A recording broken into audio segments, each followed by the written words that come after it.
Hello and welcome to the second part of the Pathfinder training certification program challenges. Windham Woodcraft and I are going out and doing challenges that we picked from the Pathfinder certification course. And why we're bringing these to you is so they'll be informative, first off, that you can see how we construct and so on, and do these challenges, construct shelters, make fire, and so on. So there'll be instructional videos as well as entertaining. Also, they allow you to see these challenges, and I think that pretty much anyone into bushcraft and survival and such can go out and should try these challenges for themselves. That's why we're bringing these out as well. So you can go and see what the challenges are, and then go out and try them for yourself and see how you do and practice them. Now, I added another piece to my kit. If you haven't seen my the premiere of this course and this series, you can go back to my earlier video and see that. It shows all my kit, my 15 Cs. I only had 14 with me, so I added another piece. And that's my, that's this tomahawk. Now this tomahawk I got from a friend, Sparrow Woodcraft. He's on Facebook and he's on YouTube. And in the future, he plans on setting up a survival training school. And he knows his stuff. I've talked to him for a long time, and he knows his stuff. So I'd go give him a check, I'd check him out. This here is called the Wild Bill Hawk. It was hand forged by a old fella in Florida called Bill. And I guess he's quite a wild man. And so I added this to my kit as my 15th piece. I carved a handle just out of maple. It's not finished or anything. I'm going to try it out at this length. But that's the good thing about a hawk. I can change this handle anytime I wish. So what I'm going to go over today is one of the first challenges. One of the first challenges is finding a personal space. That is a space that you can go out and do your challenges in and not worry too much about people coming around and such. It's a personal space. Now what your space should contain is resources for shelter building, which would be trees and brush. It should contain wild edibles so you can research and try wild edibles, as well as it should have game in the area. Now I've been seeing rabbit tracks all up through here and rabbit dung, so I know there's game in the area for a possible food source. And it also should have water. And just down over the hill, there's a water source down there. So this has it all covered. So this is going to be my personal space. I'm not going to go into all the details and such, but that's basically the first challenge, is finding a personal space that you can work in and you can come back and build on your camp. Now today, what I'm going to bring to you is a second exercise, and that's building a temporary shelter. So that's what we're going to do today.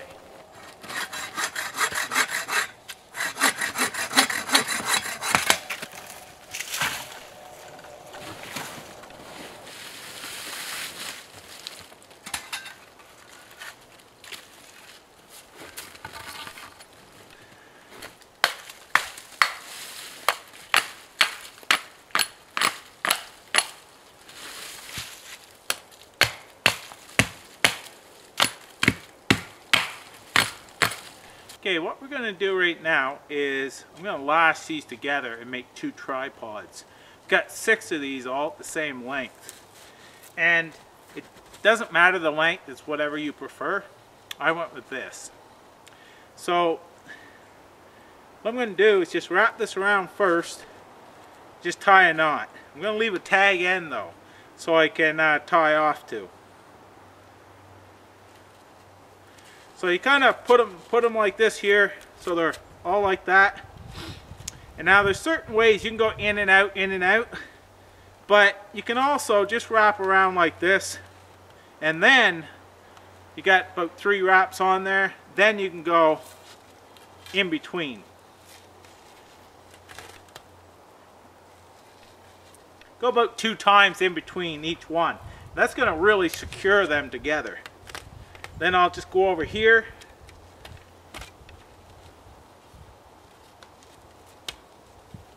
and go through this one.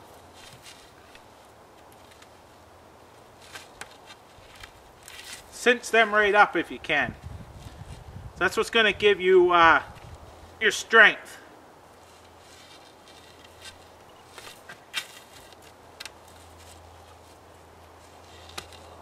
There we go. Just going to wrap this around, tie it off.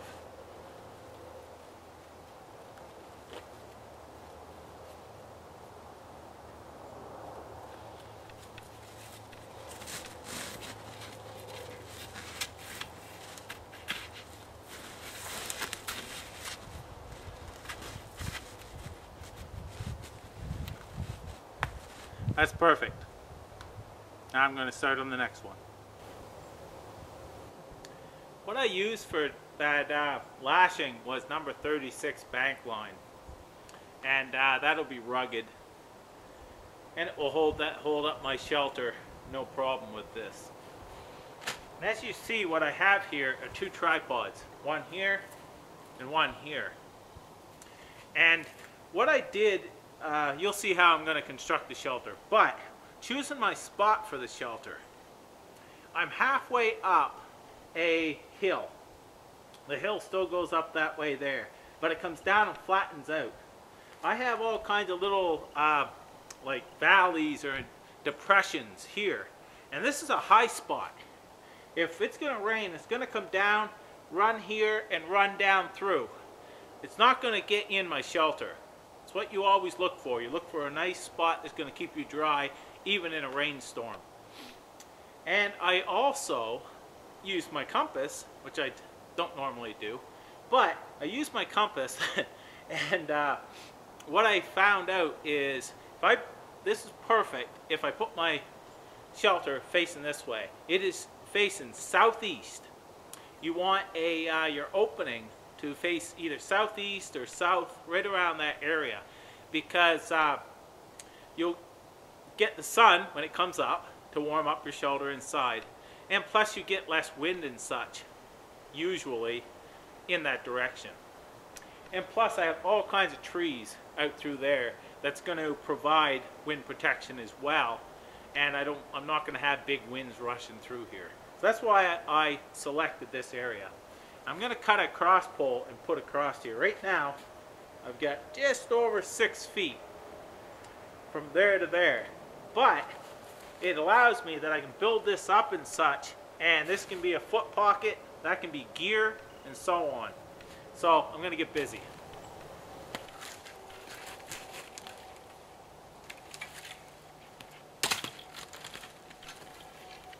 A lot of times you can get by with dead wood, but choose an area that you can cut some saplings if you need to.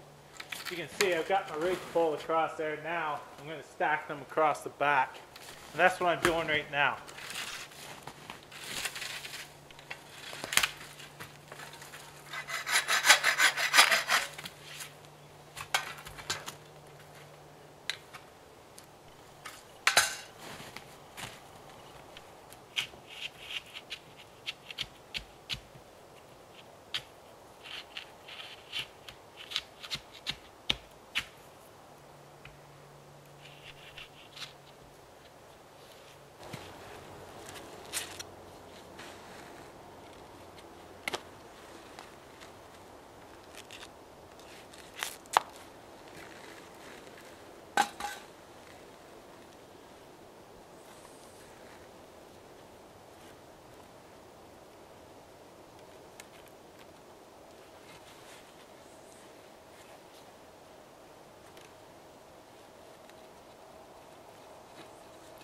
Just kind of securing these on here, just so they won't move around when I throw the other brush and stuff on.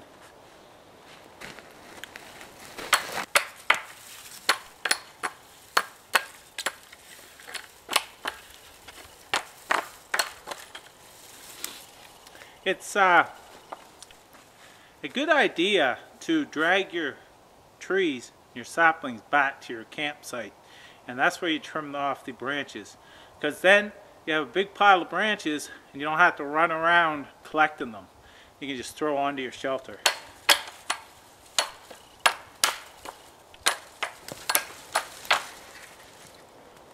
If you can get these great big long limbs like this here, that is perfect to start as your base layer, because these ones here you can lay flat right across and they won't stick in as far as small ones will. So even though they don't have a whole lot of you know, green on them, it doesn't matter, because that will give a base for your smaller material.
A good source of material for brush is a tree that has fallen down, and you can find them if you look around.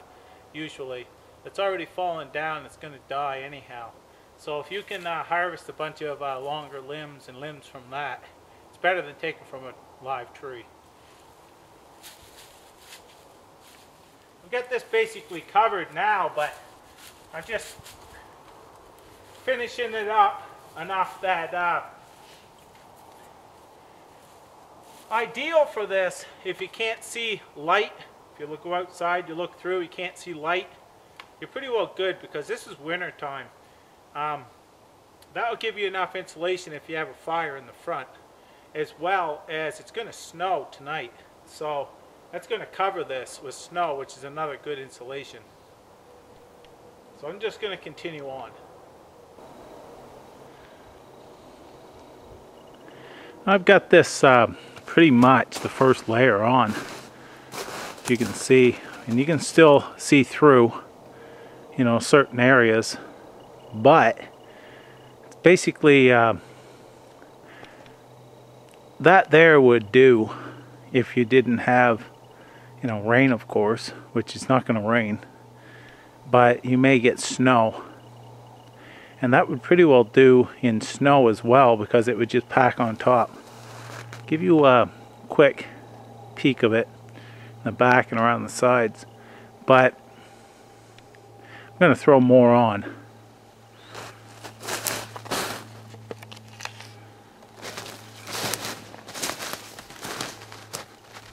I see, you can see down through the bottom on that. Ugh.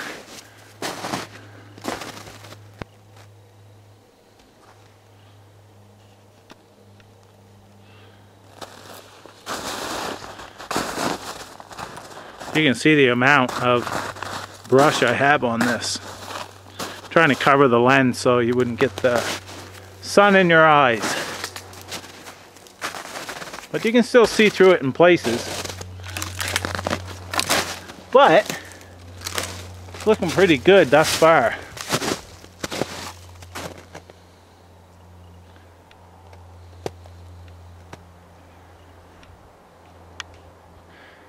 I'm going to do a little bit more to it.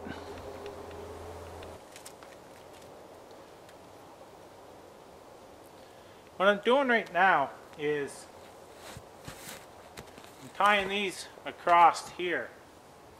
And that's going to allow me to build this over and give me more room inside my shelter. Plus, when I build a fire pit out front, the heat will go in and stay in there and swirl around and warm me up better. So that's what I'm doing right now, and then I'm going to cover this with brush. Now that I've got those tied on, I'll show you how you put this on here. So you take a bunch like that there and lay it on, and you're going to build this top up. You can put other ones on top here. As you lay this over, you can keep building this up, and that will hold it on. So you can even lay them like this over top like that, but as you lay on here, it's going to actually weight it down so those will hang over. And like I said, now it's going to snow here in a day or two, and that's going to pack everything down as well. I'm going to get this built across, and I'll be back.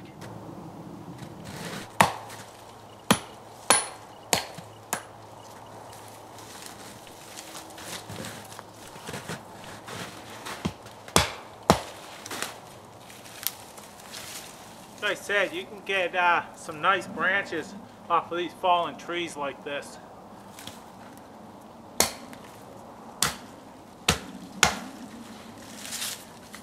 A lot of the spills are already falling off.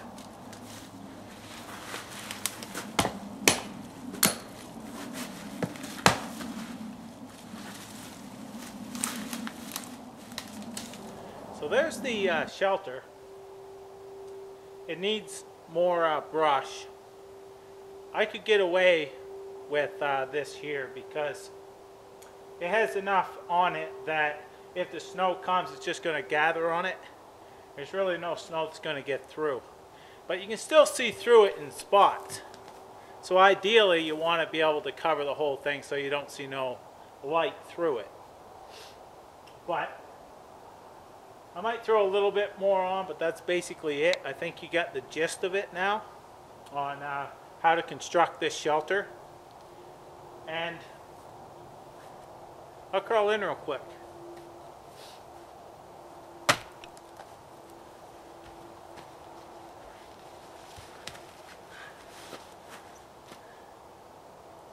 I have all kinds of room. I got 2 feet above me and probably 2 feet or so below. I can put gear and such. If I have a fire right there, it's going to be a beautiful shelter.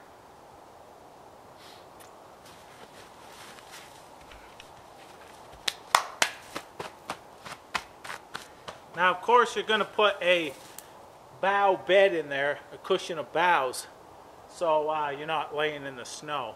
And so the ground don't suck the body heat out of you. You want at least 6 inches of compressed for your bed. Or you can make somewhat of a small raised bed in that as well, and then put some boughs over it. So that's up to you. That may be future. But today's task was to find your personal space. I've done that. This is my personal space. And to construct a temporary shelter. And that's what this is, a temporary shelter. It's kind of semi-permanent, that I could live in this thing for quite a while, and until I was rescued or whatever in a survival situation. But it hones your skills in how to build shelters, so if you even need just a small survival shelter, you'll be able to. So I'm going to call it a day for today. And as you've seen, I have constructed this within an afternoon. Probably about 3 hours work right here. So this is doable if you start around noon.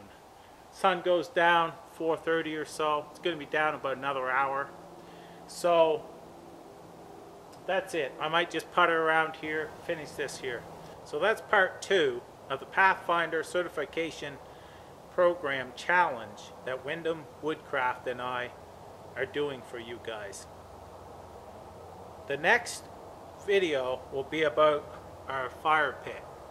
Got to construct the fire pit. and that's what I'll be doing next. So I hope you enjoyed this, and stay tuned for the next one, and be checking Windham Woodcrafts channel as well, because he'll be posting his videos of the challenges that he makes. Bye for now.